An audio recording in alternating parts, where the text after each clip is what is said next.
31 दिसंबर मैं इसको बाकायदा सॉल्व नहीं कर रहा, जो इम्पोर्टेंट इसमें अगर कोई वर्किंग कंफ्यूज कर रही होगी आपको तो वो मैं आपको सिर्फ सॉल्व करके दूंगा। ये रिपोर्टिंग डेट है इसकी। प्रॉपर्टी प्लांट इक्विपमेंट इन्वेस्टमेंट 350 की दी हुई है। शेयर कैपिटल 10 का एक शेयर है, ऑब्वियसली इसको डिवाइडेड बाय 10 करेंगे तो 50 मिलियन आपके पास नंबर ऑफ शेयर्स आ जाएंगे। उसके बाद शेयर प्रीमियम भी है इसमें, रिटेन्ड अर्निंग्स भी हैं। ये तीन आपके नेट एसेट्स की आइटम है। लॉन्ग टर्म बोरिंग है, करंट एसेट है। Acquired 60% of the shares of S company on 1 जनवरी 16, ये एक्विजिशन डेट है इसकी। 1 साल का फर्क है एक्विजिशन डेट में और इसकी रिपोर्टिंग डेट में।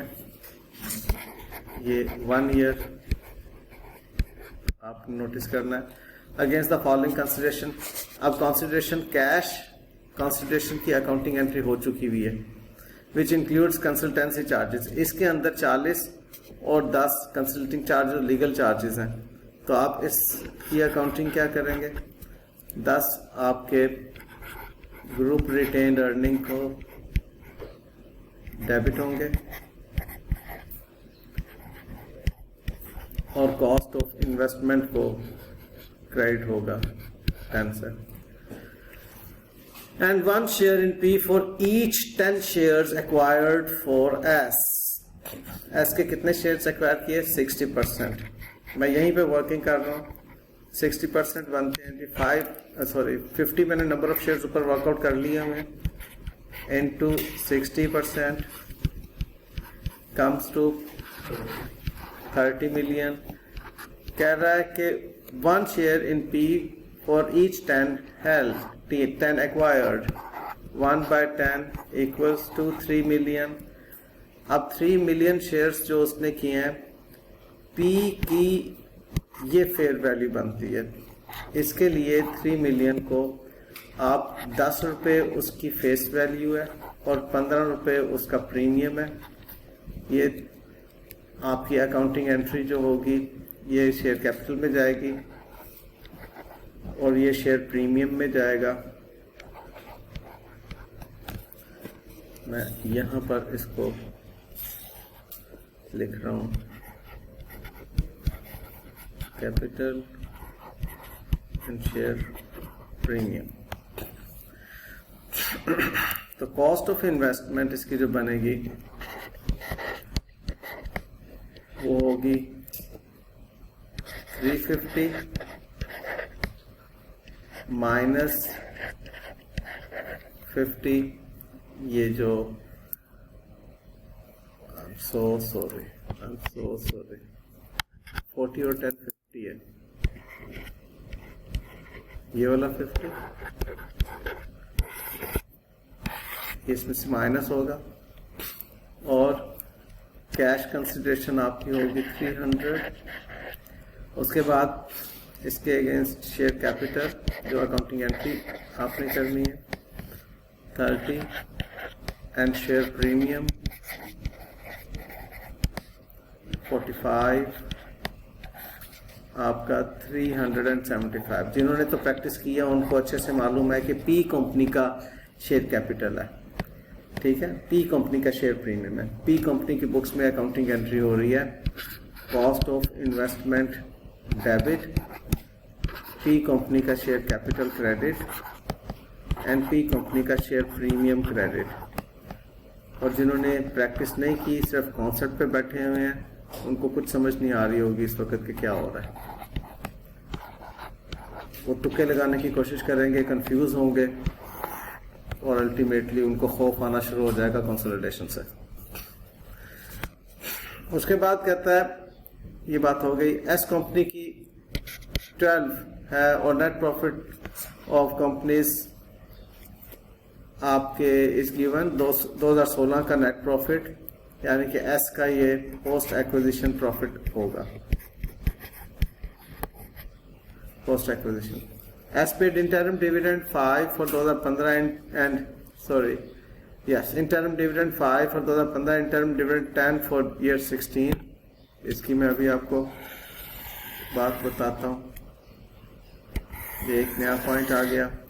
Following table sets out those items whose fair value on the acquisition date was different from the book value. These values have not been incorporated in S. Inventory, बहुत आला concept. Provision for doubtful debt, बहुत आला concept. ठीक है, ये आपने पहले किसी क्वेश्चन में नहीं पढ़ा था। On 1st April 16, a contract for management services was also signed up. ये मैनेजमेंट सर्विसेज का कॉन्ट्रैक्ट है, was also signed, under which P would provide various management services to S at an annual fee of 36. P to S management services जा रही हैं. The payment would be made in 2 equal installments payable in arrear on 1st April and 1st October. 1st April और 1st October को payment in arrear होगी। असल में इस concept का ताल्लुक आता है स्टेटमेंट ऑफ प्रॉफिट लॉस की कंसोलिडेशन में। यहां पर मैं आपको बता देता हूं कि क्या करेंगे।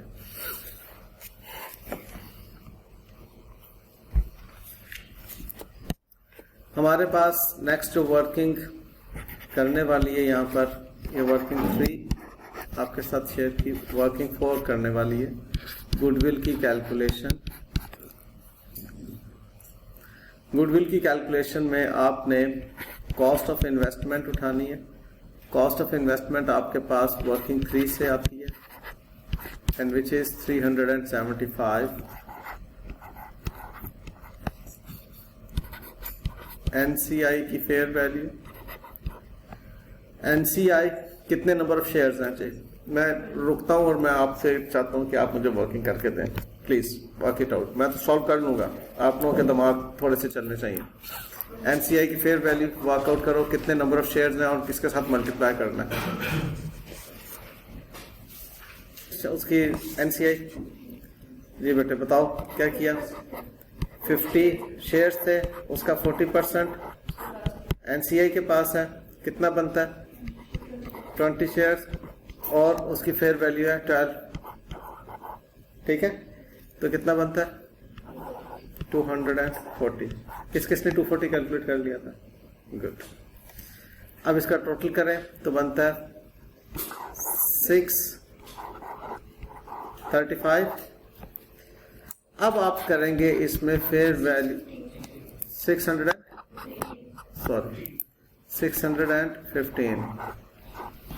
Okay, fair value of net assets of S company on acquisition date. उसके लिए क्या होता है बेटा, शेयर कैपिटल उसका और share premium and retained earning. Share capital, share premium and retained earnings. मुझे बताएं जी शेयर कैपिटल की क्या अमाउंट लिखूं। सब बच्चे जरा जग जुबान होके बोले, शेयर कैपिटल की क्या अमाउंट लिखूं। 500। शेयर प्रीमियम की क्या अमाउंट लिखूं। 15। और रिटेन्ड अर्निंग की क्या अमाउंट लिखूं जी। हाँ जी बोले जी, रिटेन्ड अर्निंग की क्या अमाउंट लिखूं। 30 प्लस 50 प्लस 25। ये 50 क्या और 25 क्या जी। 2016 और 2015 के इंटरम डिविडेंड।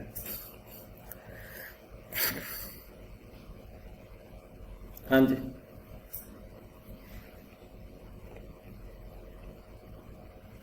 बचपन में रिटेन्ड अर्निंग्स का लेजर अकाउंट बनाना सीखा था, बनाया था। रिटेन्ड अर्निंग्स का लेजर अकाउंट बनाया।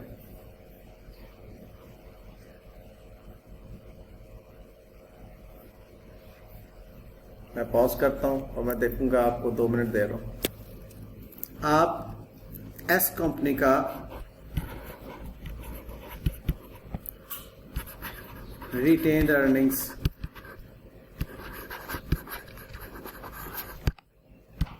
लेजर अकाउंट बना रहे हैं।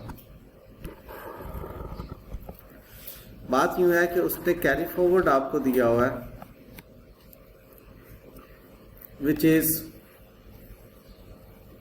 210, ऐसा ही है।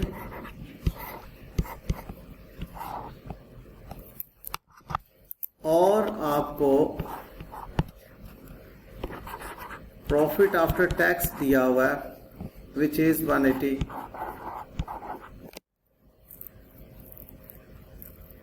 अब अगर तो कोई डिविडेंड ना दिया होता तो इन दोनों का आप डिफरेंस ऊपर ले लेते, आपके पास बाजार जैसे आप कहते हैं कि 210 माइनस 180 30, किसी बच्चे ने कहा था कि जी 30 ले लें, ठीक है। उसने सिर्फ इस बात पे इत्तफाक किया कि जी ओपनिंग बैलेंस इसका 30 है, जबकि उसने कहा कि डिविडेंड पे किए हैं। उसने डिविडेंड कौन से पे किए हैं, कह रहा है उसने दो दिए हैं, S paid interim dividend of 5% for 2015 and interim dividend of 10% for 2016। जो 2015 का 5% इंटरिम डिविडेंड है वो मुझे लगता है कि उसने इंटरिम की जगह फाइनल लिखना था, क्योंकि इंटरिम तो 2015 का 2015 में पे हुआ होगा, और अगर ये वाकई इंटरिम है तो इधर उसका कोई ताल्लुक नहीं। इंटरिम जिस साल का होता है उसी साल में पे हो जाता है ना। हमने एक्विजिशन कब किया, 1 जनवरी 2016 को। हमें उससे पीछे जाने की जरूरत ही नहीं है, हमें तो 1 जनवरी 2016 का चाहिए। ये बात ज़हन में रखिएगा, यह है 31 दिसंबर 2016 और ये है 1 जनवरी 2016 के बैलेंस ब्रॉट फॉरवर्ड। मैं ऊपर लिखता हूँ ताकि कहीं ये ना समझें कि जी ये प्रॉफिट आफ्टर टैक्स के साथ लिखा है। 1 जनवरी 2016 ब्रॉट फॉरवर्ड। मैं इस सवाल में थोड़ी सी यहां पर तब्दीली करना चाहूंगा, क्योंकि उसको 15 का इंटरम देने की कोई जरूरत नहीं थी। वो चेक ये करना चाह रहा है कि आपका क्या कॉन्सेप्ट है। तो ये इंटरम नहीं बल्कि फाइनल डिविडेंड है। किस साल का, 2015 का। 2015 का फाइनल डिविडेंड 5% उसने लिखा हुआ। अब ये 5% किस अमाउंट का होगा बताइएगा? शेयर कैपिटल का। क्यों इतने डल क्यों है? 5% डिविडेंड हमेशा पेड अप शेयर कैपिटल की परसेंटेज होता है, ठीक है। तो 5% आप देखिए 2015 में उसने कोई नंबर ऑफ शेयर्स में चेंज नहीं दी हुई, तो इसका मतलब ये 500 मिलियन रुपए के ऊपर ही आप इसका कैलकुलेट कर रहे होंगे। आप कैलकुलेट करें डिविडेंड फाइनल 2015 का, वो कितना होगा? 500 मिलियन पर 5% गिव्स यू जी बेटे 25। और इंटरिम 2016 का भी 2016 में उसकी अकाउंटिंग हुई है ना। वो कह रहा है 10% फॉर द ईयर। ये हमारे नंबर ऑफ शेयर्स में कोई इजाफा नहीं हुआ, कोई कमी नहीं हुई।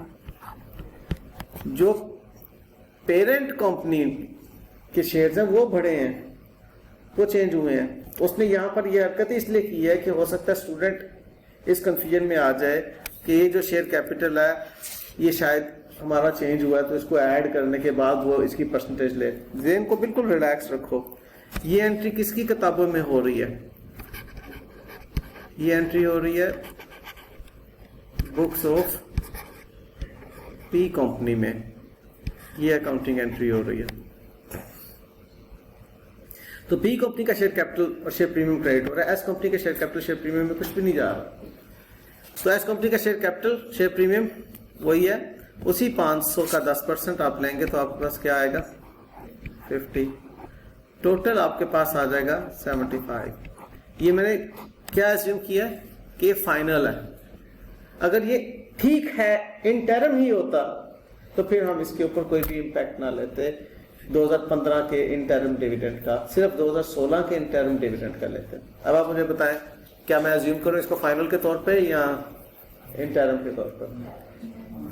फाइनल के तौर पर ही अज्यूम करते हैं, ठीक है। तो ये 75 की डिविडेंड मैंने वर्किंग यहाँ पर शो कर दी। ये वर्किंग से मेरे पास 75 ये आ गया। अब ऐसा कर चुकने के बाद मेरे पास ये है 285 और 285, इसमें से 180 लेस किया तो 105। इसका मतलब है मेरे पास ओपनिंग रिटेन्ड अर्निंग थी जब मैंने एस को एक्वायर किया। ये बात समझ में आती है, कॉन्सेप्ट क्लियर होता है। तो जब भी कभी ऐसी कोई बात आएगी डिविडेंड की मूवमेंट वगैरह, आप लेजर अकाउंट बनाएंगे और अपना वो नॉलेज सामने लेकर आएंगे कि कौन सा डिविडेंड रिटेन्ड अर्निंग्स किस साल की रिटेन्ड अर्निंग को इम्पैक्ट करता है, राइट। तो हमारे पास अब जो वर्किंग चल रही है रिटेन्ड अर्निंग की, उसमें यहाँ पर आएगा 105, ठीक बात। और इसको भी मैंने वर्किंग से उठाया और ये वाली वर्किंग भी। अब मैं दोनों वर्किंग डिविडेंड की और रिटेन्ड अर्निंग के नीचे ले जाऊंगा क्योंकि मैंने ये अब काम करना है।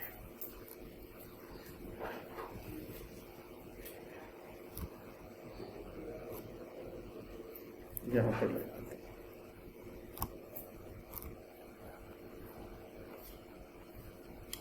कोई बच्चा कंफ्यूज्ड है तो मुझे बता दे।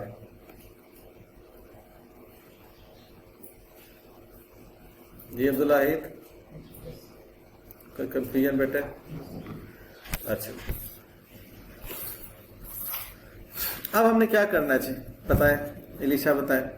ये वर्किंग 4 कर रहा हूँ, गुडविल कैलकुलेट कर रहा हूँ, कॉस्ट ऑफ इन्वेस्टमेंट्स मैंने वर्किंग 3 से उठाई, नॉन कंट्रोलिंग इंटरेस्ट की फेयर वैल्यू उठाई, fair value of net assets of S company on acquisition date में वर्कआउट कर रहा हूँ, और share capital, share premium, retain earnings मैंने लिख लिए हैं।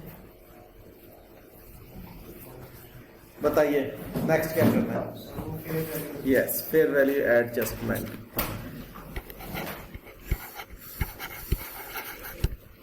उसने 2 फेयर वैल्यू एडजस्टमेंट्स दी हुई है हमें, एक इन्वेंट्री की और एक प्रोविजन फॉर डाउटफुल डेट की। इन्वेंट्री एंड प्रोविजन, मैं आपका इंटेलिजेंसिया देखना चाह रहा हूँ। ये 12 से 6 और 15 से 24 बताएं जनाब, सोचें क्या फिगर आएगी। I give you a minute, pause कर रहा हूँ। फेयर वैल्यूज देखी थी लैंड की, बिल्डिंग की, प्लांट एंड मशीनरी की, मींस नॉन करंट एसेट्स की फेयर वैल्यूज देखी थी। अब आप फेयर वैल्यू देख रहे हैं करंट एसेट से मुताल्लिक इन्वेंट्री की। इन्वेंट्री एक एसेट है। जरा आप एक एनालॉजी लेकर आए अपनी जिंदगी को आसान करने के लिए मुदस्सर। अगर एक एसेट की फेयर वैल्यू इंक्रीज हो रही है तो एसेट डेबिट और नेट एसेट्स क्रेडिट हो रहे हैं, इक्विटी क्रेडिट हो रही है, ठीक है ना। तो इक्विटी की नेचर क्रेडिट है, क्रेडिट का मतलब है इंक्रीज हो रही है।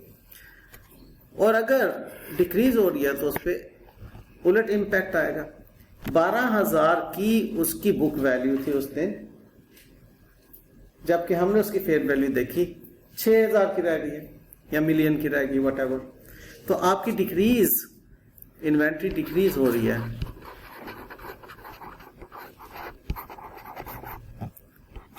$6 मिलियन से, तो ऐसे डिक्रीज हो रहा है। अब आप क्या करेंगे, जब कंसोलिडेटेड इन्वेंट्री बनाएंगे उसमें आप इसको माइनस कर रहे होंगे इन्वेंट्री में से, और इधर आपने उसकी नेट एसेट्स में एक्विजिशन डेट पर माइनस कर दिया। अब आ जाए अलाउंसेस फॉर डाउटफुल डेट। इसको देखने के 2 तरीके कार हैं। एक तो ये कि एसेट का कॉन्ट्रा है, उसको एसेट के पॉइंट ऑफ व्यू से देखें। दूसरा, इसको चूंकि कॉन्ट्रा क्रेडिट नेचर का है इसलिए उसको क्रेडिट नेचर के पॉइंट ऑफ व्यू से देखें। गौर से सुनिएगा। एसेट डेबिट नेचर का, इंक्रीज होता है तो एसेट डेबिट इक्विटी क्रेडिट होती है, डिक्रीज होता है तो एसेट क्रेडिट इक्विटी डेबिट होती है।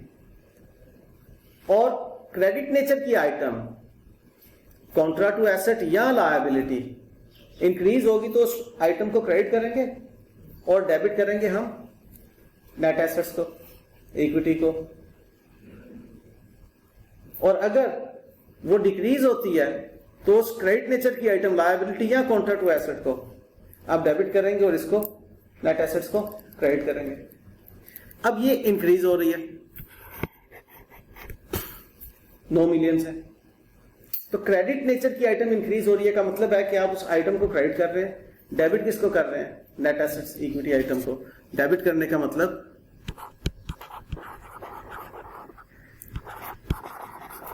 प्रोविजन फॉर डाउटफुल डेट आपकी इंक्रीज हो रही है। प्रोविजन फॉर डाउटफुल डेट को क्रेडिट किया आपने, नेट एसेट्स को आपने डेबिट किया। तो डेबिट करने का मतलब यही है कि क्रेडिट नेचर की आइटम्स को आपने माइनस करना। काबू में आ गई बात। अब आप इसका फाइनल वर्जन निकाल लें जी। आपके पास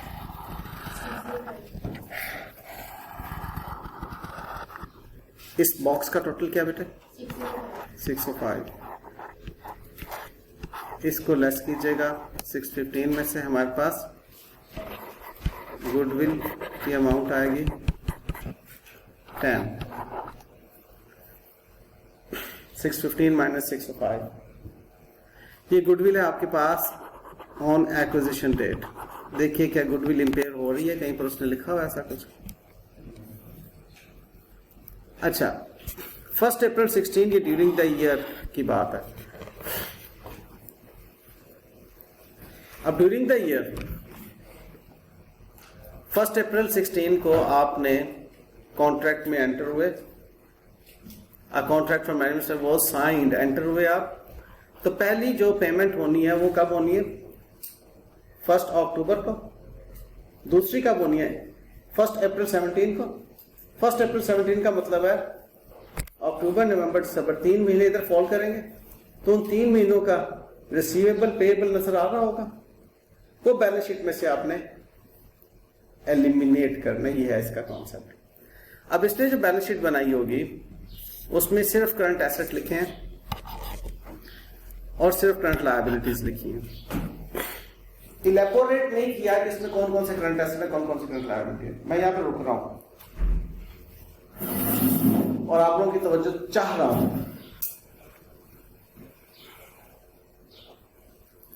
आप लोगों ने एक्रूवल्स पढ़ लिया होगा, आप लोगों को डेबिट क्रेडिट करना आता है, आप लोगों को रिपोर्टिंग पीरियड का कॉन्सेप्ट कंप्लीटली क्लियर है। आप हैं एस कंपनी, मैं है पी कंपनी, या आप है पी कंपनी, मैं हूं एस कंपनी। आपने मेरे साथ एक कॉन्ट्रैक्ट किया है। अब गौर से सर देखते रहना। आपने मेरे साथ 1 अप्रैल को कॉन्ट्रैक्ट किया है for management services was also signed under which P would provide various management services to AS at an annual fee of 36 million.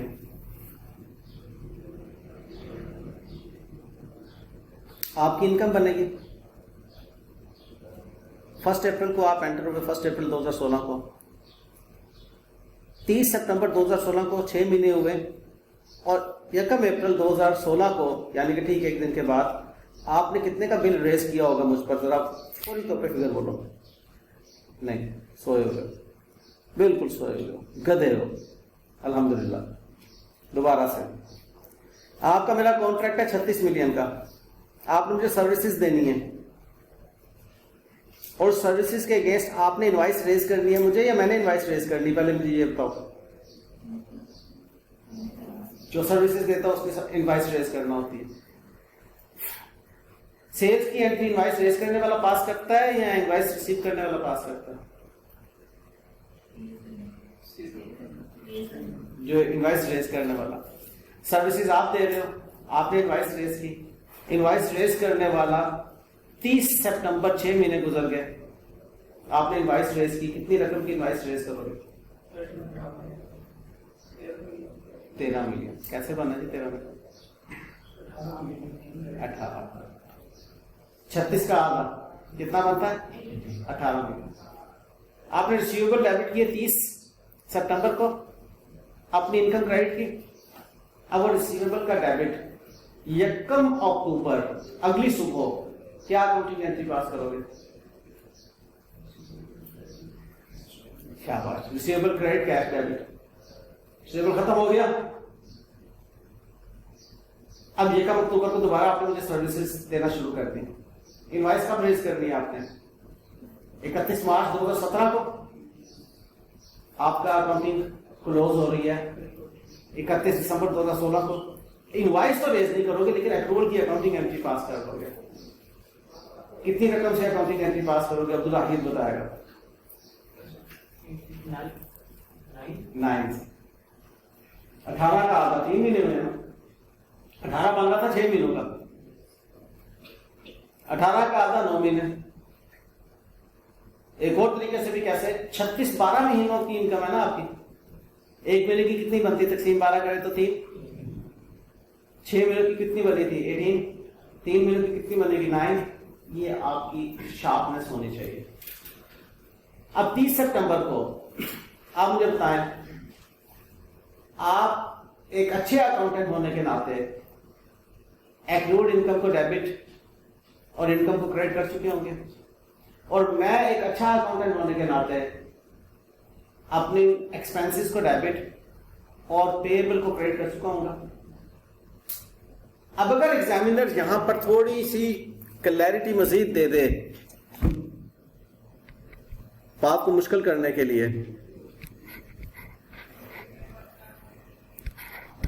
On 31st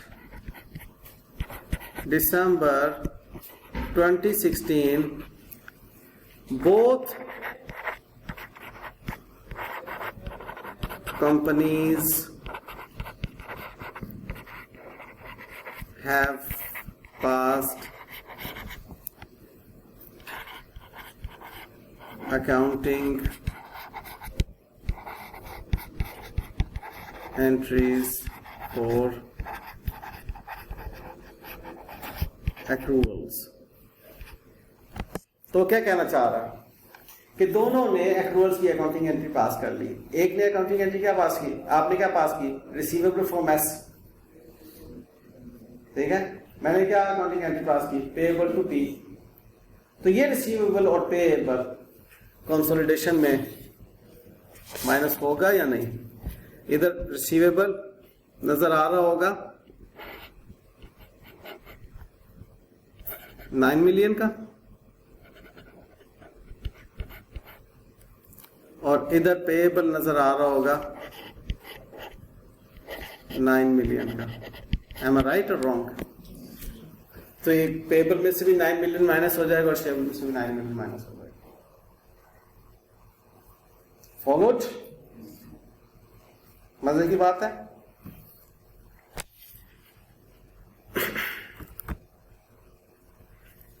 ले जी, ये मैंने आपको अब सारी बातें कंप्लीट बता दी हैं। अब इससे आगे इस क्वेश्चन खुद ही आपने सॉल्व करना है। मैं नेक्स्ट क्वेश्चन में आपको लेके जाने लगा।